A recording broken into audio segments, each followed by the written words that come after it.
HP meriang, minum Tekjo.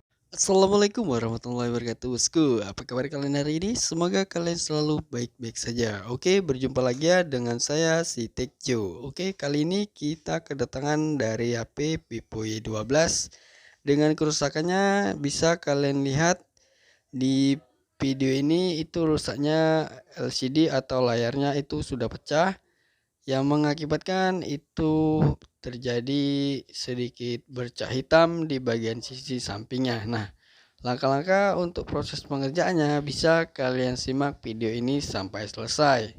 Oke, untuk langkah yang pertama, pastikan kalian untuk membuka bagian casing belakangnya. Sebelum pembukaan itu biasanya kita lepas untuk bagian SIM tray-nya, lalu bisa kita untuk membuka dari backdoor atau casing belakang Vivo Y12 ini.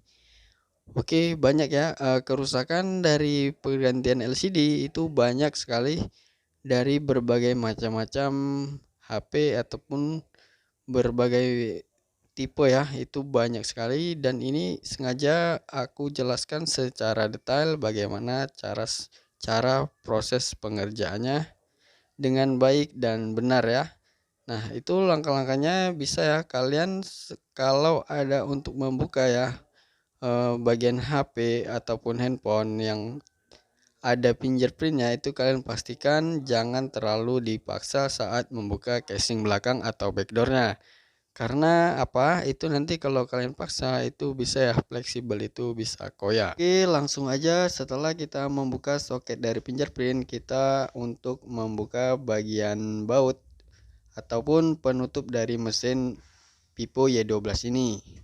Dan selanjutnya kita akan melepaskan semua ya yang ada di HP Vivo Y12 ini, yaitu bagian-bagian soketnya seperti baterai ataupun soket LCD-nya. Nah, untuk pembukaan dari baterai itu bisa kalian tambahkan sedikit cairan atau seperti minyak kayu putih ataupun thinner, itu juga bisa. Caranya kita lakukan seperti ini. Lalu kita tarik pelan-pelan sambil itu menggunakan bekas anti gores ataupun alat ya untuk membuka bagian baterai, itu juga bisa kalian lakukan, yang intinya pelan-pelan aja. Oke. Di sini langsung aja setelah baterainya terbuka, kita untuk membuka bagian soket LCD-nya. Oke, kita lakukan pelan-pelan aja. Nah, kebetulan ya, biasanya ya untuk di HP Vivo Y12 ini kalau ada sedikit pertinggalan tadi seperti biru atau stiker, itu biasanya LCD ini pernah diganti sebelumnya. Nah, untuk langkah-langkahnya dalam proses pembukaan LCD-nya sendiri, itu bisa kalian menggunakan solder uap ataupun hot air ya maksudnya, ataupun blower. Oke. Itu jika dirasa itu memang cukup mudah, itu tidak perlu menggunakan blower, tapi kalau memang itu begitu keras, kita bisa menggunakan blowernya aja. Oke, seperti biasa di sini aku menggunakan blower merek Quick, yaitu 857D dengan panasnya itu 3,5 dan anginnya itu 2 aja. Oke, kalian sesuaikan aja dengan blower yang kalian punya. Jika dirasa panas, bisa ya kita untuk menarik menggunakan penarik LCD atau kompeng lah ya kan. Nah, itu bisa kalian lakukan pelan-pelan tapi pasti. Oke, dirasa memang agak sulit, bisa ya kita panaskan lagi untuk pembukaan LCD ini. Tujuannya apa? Tujuannya agar ya lem yang dasarnya dari awal itu lebih mudah untuk dilepasnya. Oke, langsung lanjut lagi untuk proses pemanasan dari LCD ini. Nah, caranya itu sama, kita bisa untuk menarik menggunakan kompeng penarik LCD. Kita lakukan pelan-pelan aja, yang penting ketika ada celah itu bisa kita manfaatkan untuk mengangkat dari LCD ini. Oke, berhubung ya untuk pergantian di HP Vivo Y12 ini, untuk LCD-nya sendiri itu akan kita ganti, maka kita lakukan semaksimal mungkin ya. Kalau terjadi nanti seandainya ada koyak fleksibel, itu pun juga tidak masalah ya, karena tujuan kita ini hanya ingin mengganti LCD-nya aja. Karena untuk pergantian di LCD ini terlalu keras kawan. Entah kenapa, kemungkinan untuk pergantian awal dari HP ini itu mungkin lemnya terlalu banyak ya. Itu yang mengakibatkan terjadinya keras, susah dibuka. Oke, langsung aja kita untuk membuka. Oke, di sini udah terbuka ya. Kita lakukan pelan-pelan aja sampai memang benar LCD ini terlepas dengan cara seperti ini ya kawan. Oke, bisa kalian lihat ya, itu untuk dari lemnya sangat kuat sekali. Oke, bisa kita lakukan pelan-pelan. Oke, sedikit cerita ya kawan, dari sepengalaman aku dalam proses pergantian LCD ini, itu untuk di setiap handphone apapun itu sama ya, cara kerjanya seperti ini. Bisa kalian lakukan aja pelan-pelan ya. Itu gimana ya kawan? Ya intinya kita melakukannya itu jangan ragu-ragu ataupun takut ya, kita lakukan aja yang kita bisa gunakan. Oke, di sini bisa ya kita lihat LCD dari fleksibel itu sudah lepas.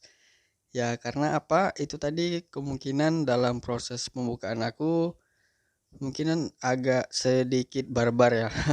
Mungkin kalian bisa agak sedikit lebih rapi. Ya berhubung karena LCD ini pernah diganti, udah pasti ya itu dalam proses pengelimannya tadi cukup keras. Makanya mengakibatkan LCD ini atau dari fleksibel itu langsung putus saat aku coba untuk lepaskan. Tapi itu tidak masalah ya kawan. Seperti yang aku bilang tadi, itu tidak masalah karena tujuan kita di sini ingin mengganti LCD-nya. Namun jika kalian tadi ingin memperbaikinya, itu kalian harus lakukan pelan-pelan. Oke, di sini lanjut langsung aja untuk membersihkan bagian lem yang tersisa di premnya dengan cara seperti ini kawan. Bisa ya kalian gunakan itu menggunakan pinset, lakukan pelan-pelan aja. Nah, video ini sengaja aku speed 2 kali agar durasi ini tidak terlalu panjang dan sekaligus untuk menghemat kuota kawan-kawan sekalian. Iya. Oke, langsung aja kita bersihkan dengan cara seperti ini pelan-pelan. Dan ini khusus ya untuk bagi pemula atau yang ingin mengganti LCD-nya sendiri, itu bisa kalian lakukan seperti ini. Nah, tujuannya apa? Yaitu agar ya kita lebih tahu dan lebih detail atau berani ya dalam mengambil tindakan. Karena kalau tidak sekarang kapan lagi? Iya, kalau Oke. Oke, rasa aku video ini cukup jelas ya. Dalam proses pergantian LCD ini mau tipe apapun itu tetap sama caranya. Ya seperti ini kawan, kita lakukan pelan-pelan aja. Jangan sampai kita terburu-buru ataupun tergesa-gesa. Oke. Nah sekali lagi ya, untuk yang pemula itu seperti aku, biasakan itu kalau kalian memperbaiki kerusakan handphone itu jangan kalian sarankan untuk bisa ditunggu ya. Maksimal kita kerjakan itu kita bilang kepada user atau pemilik HP-nya bahwasanya HP-nya ini kemungkinan besok baru bisa. Kita jangan kasih waktu untuk tunggu ya. Tujuannya apa? Yaitu sama agar kita dalam proses pengerjaannya itu lebih nyaman aja dan tidak dikejar-kejar oleh waktu. Oke, karena biasanya kalau kerja yang terburu-buru itu hasilnya ya di luar ekspektasi ya kawan. Terkadang bisa mengecewakan. Bahkan yang paling parahnya itu nanti kita bisa nombok. Oke. Lanjut ya. Nah, di sini aku rasa sudah cukup untuk membersihkannya. Di sini hanya tersisa tinggal sedikit-sedikit saja. Kita bisa lakukan untuk pengulangan dalam proses pembersihan dari premnya ini yang ada di lemnya tadi. Kita lakukan aja seperti ini. Nanti bisa kita untuk tambahkan sedikit thinner ataupun minyak kayu putih, itu bisa kita untuk menggosok premnya agar itu lebih mulus ya kawan, hasil dari eh, pelepasan LCD ini. Dan saat dipasang LCD yang baru itu nanti bisa duduk presisi untuk LCD-nya.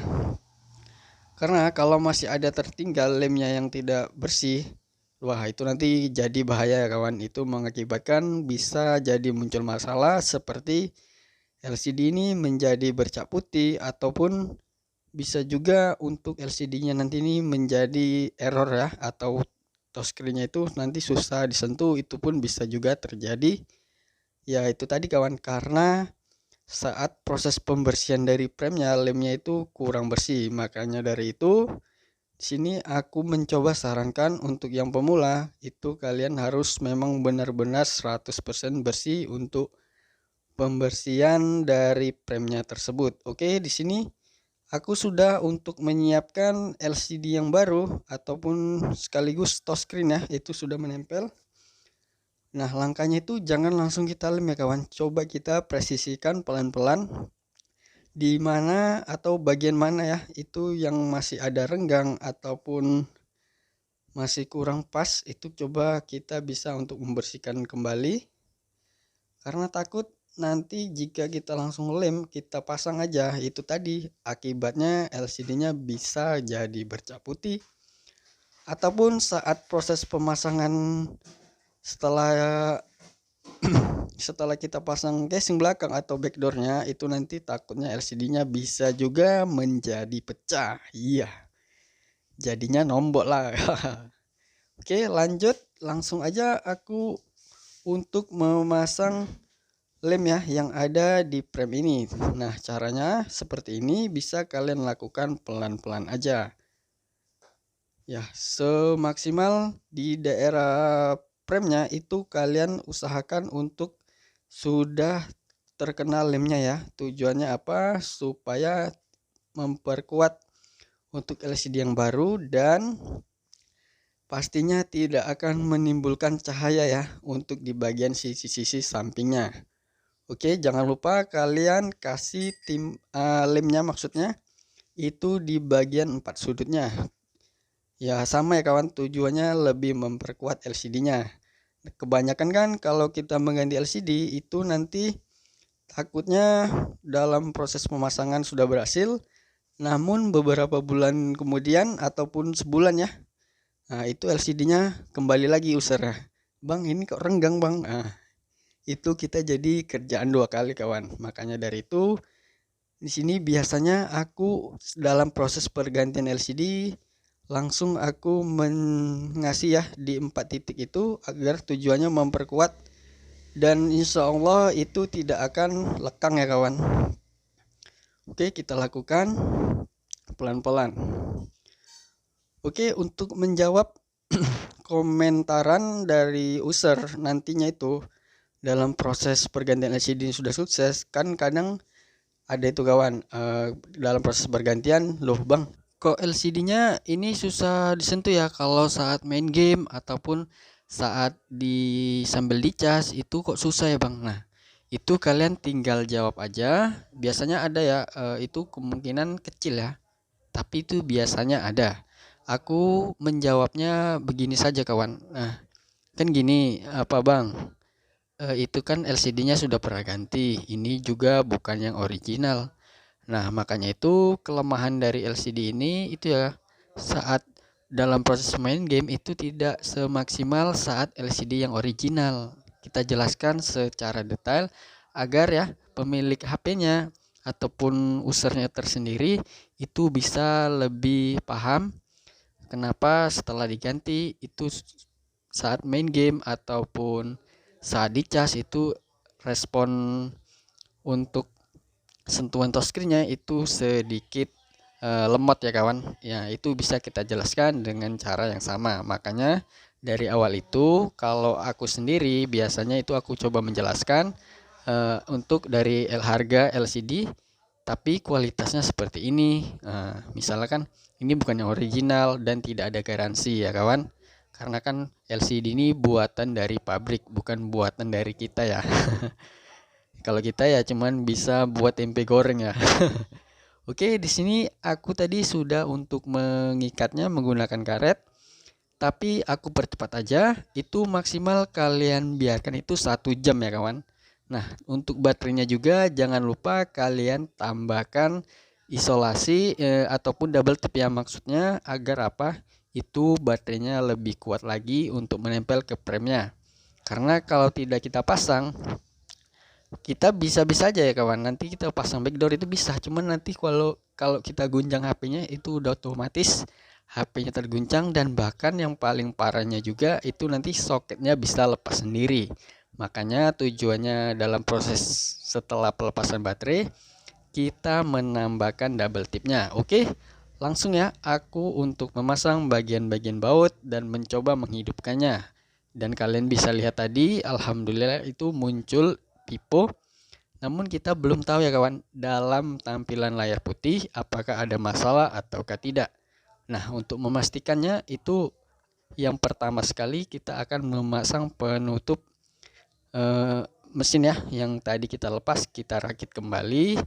Nah, jangan kalian sampai lewatkan saat proses pemasangan soket. Setiap soket di dalam mesin ini kita pastikan sudah benar-benar terpasang. Dan terlebih lagi untuk bagian pinjernya, situ kan ada juga penutup kaleng pinjernya, itu jangan sampai kalian nggak pasang. Karena kalau kalian nggak pasang itu nanti bisa jadi masalah untuk di bagian pinjernya ya kawan. Oke, caranya seperti ini, cukup gampang lah menurut aku. Dan insya Allah ini sekali pengerjaan itu tidak menimbulkan masalah ya kawan. Nah, itulah yang diharapkan untuk kita sebagai teknisi ataupun pemula, agar tidak terjadi komplain terhadap user atau pemilik HP-nya. Namun ketika ada komplain ataupun ya komplain ya seperti yang aku bilang tadi, bisa kita jelaskan pelan-pelan aja, jangan tersulut emosi ya. Oke, namanya juga setiap pengerjaan pasti ada ya kegagalan, itu juga ada, itu wajar ya kawan. Karena namanya orang berusaha, ya pasti nggak semuanya itu berjalan dengan mulus ya kawan. Oke, bisa kalian lihat setelah aku pastikan untuk sisi-sisi dari sampingnya sudah menempel, langsung untuk memasang SIM tray-nya. Oke, kita buka anti goresnya, bisa kita lihat ya kawan. Oke, muncul ya kawan, mantap. Tampilan input ini juga berhasil. Terima kasih yang sudah menonton.